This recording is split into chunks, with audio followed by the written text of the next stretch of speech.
The compliance markets for emitting a carbon had a total value of around 900 billion last year. That figure, according to Reuters. KraneShares invests in carbon credit markets. Luke Oliver is managing director, head of climate investments. Luke, welcome back to Kitco. Thanks for having me. What are the compliance markets and what is the potential upside for investing in them, Luke? Well, the compliance carbon markets, these are cap and trade. This is an emission trading system. So these are where, huge developed country governments are issuing carbon credits within their economy that is completely governed, backed by law, and results in both a revenue for the government, but also a financial incentive for the companies in those economies to decarbonize. So this is pretty much the most powerful policy tool the governments are using to decarbonize their economy, but while stimulating innovation. So this isn't about damaging the economy or taxing the economy. It's about creating that invisible hand, the same way that the central banks use interest rates to work around inflation and stimulate the economy or cool down the economy. We do the same with the carbon market. So Europe, the state of California, one of the biggest economies in the world, the UK, even the northeast of the US has a government carbon program. Of course, other countries like China, South Korea, Australia, New Zealand all have very vibrant markets as well. So this is emerging as one of the, and as you said, it's a $900 billion market last year and growing. This is a huge investable asset class that is underweight in most portfolios and has a structured upside. These markets are designed to rise prices over time to create those incentives. So to increase revenue for the government to decarbonize the public market and create economic incentives to decarbonize the private markets. And this is where major governments are putting their policy and their spending. And you want to be on the right side of that with investing. And that's why we have a big focus on compliance carbon markets in particular. How does that work with KraneShares then, Luke? So you're talking about that the prices of these are going to be going up over time to provide more incentives. So how does that work with people that are investing in KraneShares? Yeah, well, so at KraneShares, we obviously have a very diverse lineup of investment solutions, and we focus on China and emerging markets on one hand, alternatives on another hand, and what I focus on mainly within the firm is our climate drive. And so what we do with carbon is we've structured ETFs, classic ETFs. You can buy them in your brokerage account. You can talk to your financial advisor to put on this position. Very easy to access ETFs listed on the New York Stock Exchange. And what we do inside those funds is we go long futures on the major 4 carbon markets. That's again Europe, California, UK, and the northeast of the US. And so by being long those futures, and again, they're like financial assets. These aren't commodities. And so you don't have to worry about these unusual futures curves, or contango is the buzzword that you may be familiar with. Of course you are at Kitco, you're very familiar with it. But on the carbon side, it's more of a linear curve, looks more like a currency or a bond. So in terms of its forward curve. So very efficiently to access the market. So we take the liquid futures and we wrap them in a 1940 Act US listed ETF. So very much a robust market structure to get you exposure to this growth story. Viewers have probably heard of voluntary carbon markets. Luke, can you explain the difference between a compliance market and what are voluntary carbon markets? Yeah, almost their heart is in the right place. How do we make an investment that grows and also is a huge lever in reducing the causes of climate change? But they're fundamentally different. In fact, the opposite end of the spectrum. So I already talked about compliance markets or cap and trade. This is where you have government regulation. They're backed by law. The demand is a captive audience of companies within those economies, and there's a very robust market structure that is government sanctioned and government regulated. You flip that over to the and I mean you mentioned the 900 billion again. When we go to the offset market, it's only about a $2 to $3 billion market. So it's very small the wedge, but it gets all the headlines. Because what voluntary carbon market is, and the clue is in the name voluntary, no one actually has to buy those credits today. It's where people are doing climate positive actions like growing a forest, preserving a forest. They might be creating carbon capture directly out of the air and pumping it in underground. Various climate or carbon negative, so they're taking carbon back out of the air or stopping it going into the air, they then register credits and sell those to companies that are making green commitments for the future. So very worthy and noble cause, but there's no overriding regulator, there's no standardization across all the various registries. There are hundreds, if not thousands, of different projects, all generating these credits in different ways.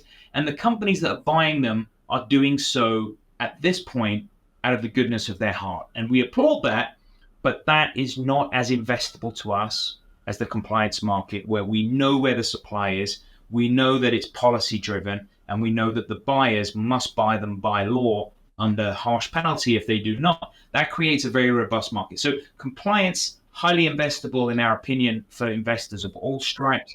Voluntary markets, I think they're a little more speculative and much earlier in their sort of nascent markets, frontier type markets. So we like to keep them very separate because they're very separate. Their investability is different, the liquidity is entirely different, and the robustness of those markets is very different. So certainly for your viewers, I think you should be looking at the compliance market as a first foray and a more robust, secure way to invest in carbon markets, and then the offsets will develop over the coming years. And hopefully we'll see these two markets come together sometime in the 2030s.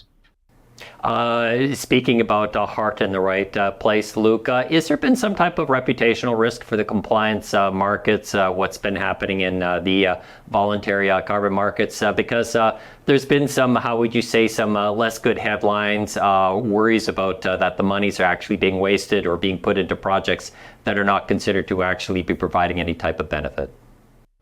Yeah, well, that's exactly the separation of the two. On the voluntary markets, where you have individual projects, privately run, no overriding regulator, there have been some of these headlines you mentioned where those projects have run into problems, they've underdelivered, they have had complications that have not allowed them to perform as well as they should. So that market, as I said, is brand new. Well, I mean, it's not brand new. It's probably, it's had there are people that have worked in this space for 15 years. But it does have teething problems still. It's still going through its development. So certainly that's why I say voluntary carbon markets, let's leave that to the venture capital, the large family offices that can bear that risk.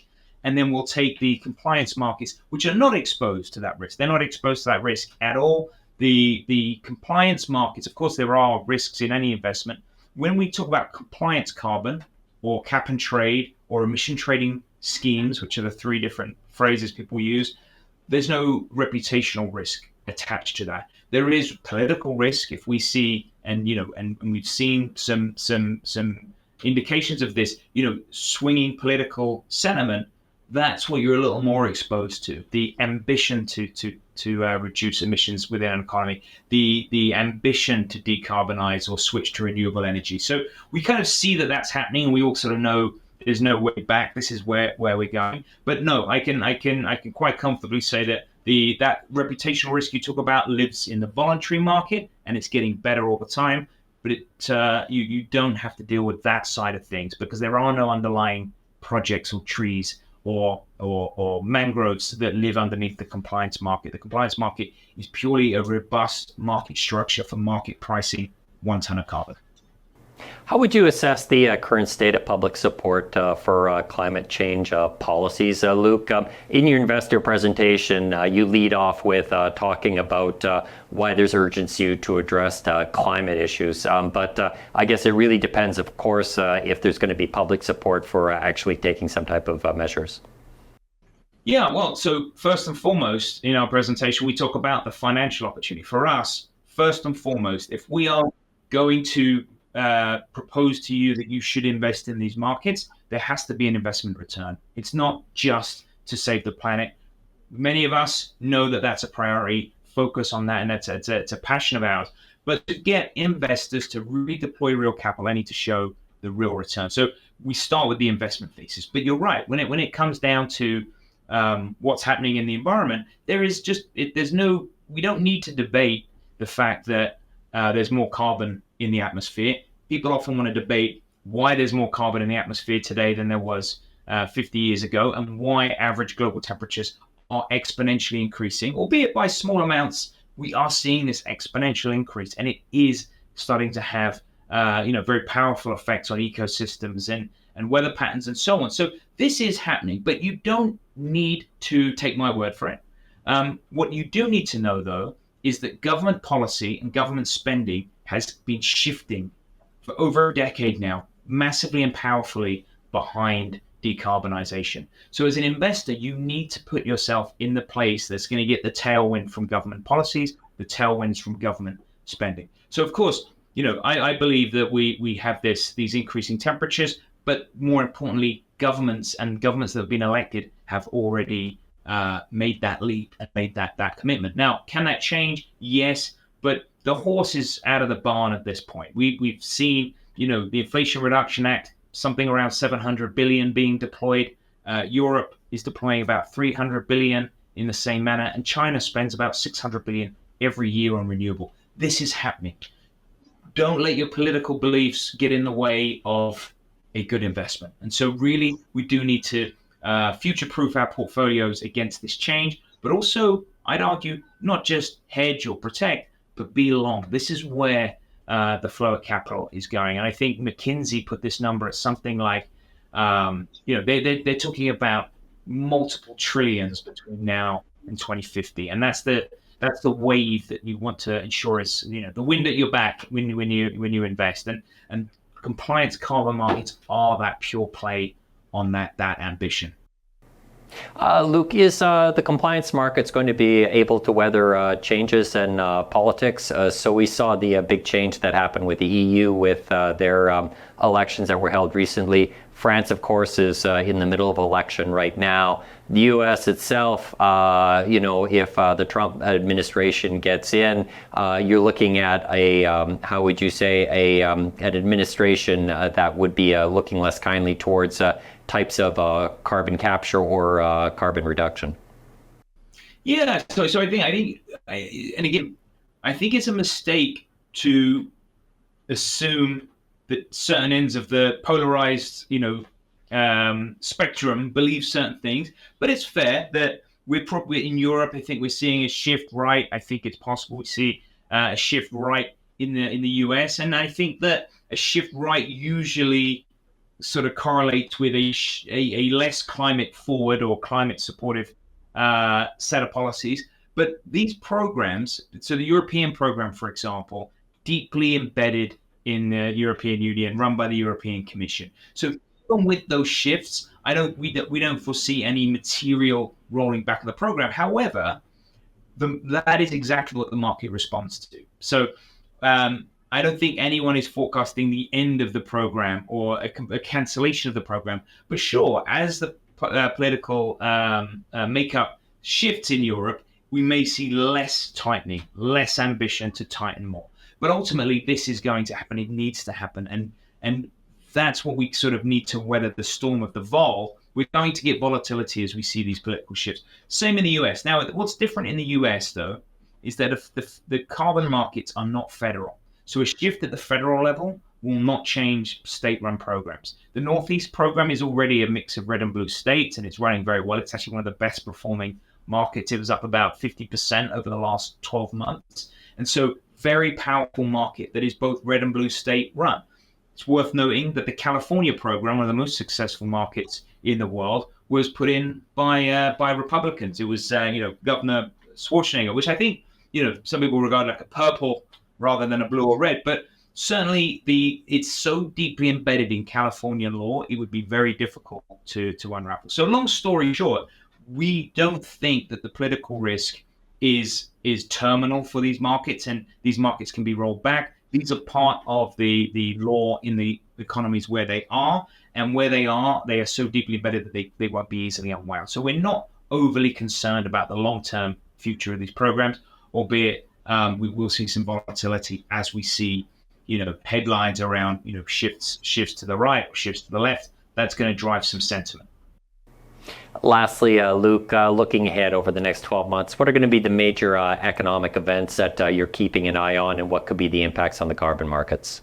Yeah. Well, so Europe and California are the sort of the big ones that I like to talk about. So Europe, I mean, we're looking at gas prices. We're looking at Russian gas. We're thinking about Ukraine, Russia. We're thinking about, the tightening of policy in Europe. Will it continue on the same trajectory that we've modeled? We've modeled that Europe has eased around the high gas prices in the Ukraine, but then following the Ukraine invasion, but that they will tighten up for the next 3 years. So we're looking for that curve to roll over.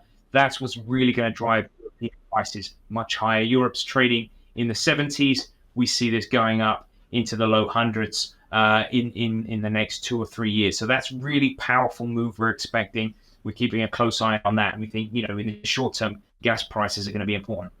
California, on the other hand, we're looking for California to confirm, clarify for the market that they are going from a 40% emission reduction by 2030 to a 48% reduction.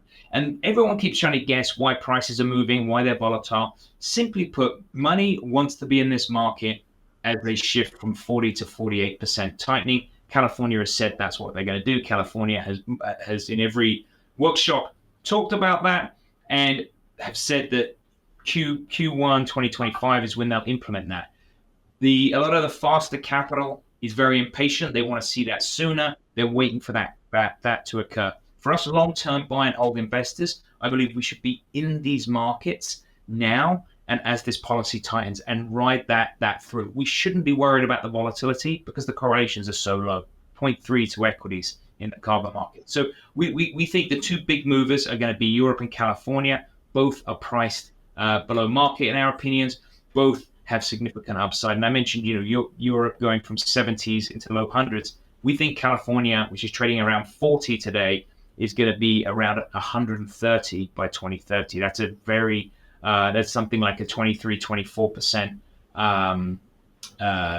CAGR between now and then. So very interesting return profiles with low correlation. But there is some vol. So just be willing to bear that vol within your portfolio, and I think we'll do very well. Luke, thank you very much for your time. Thank you very much. We'll see you soon.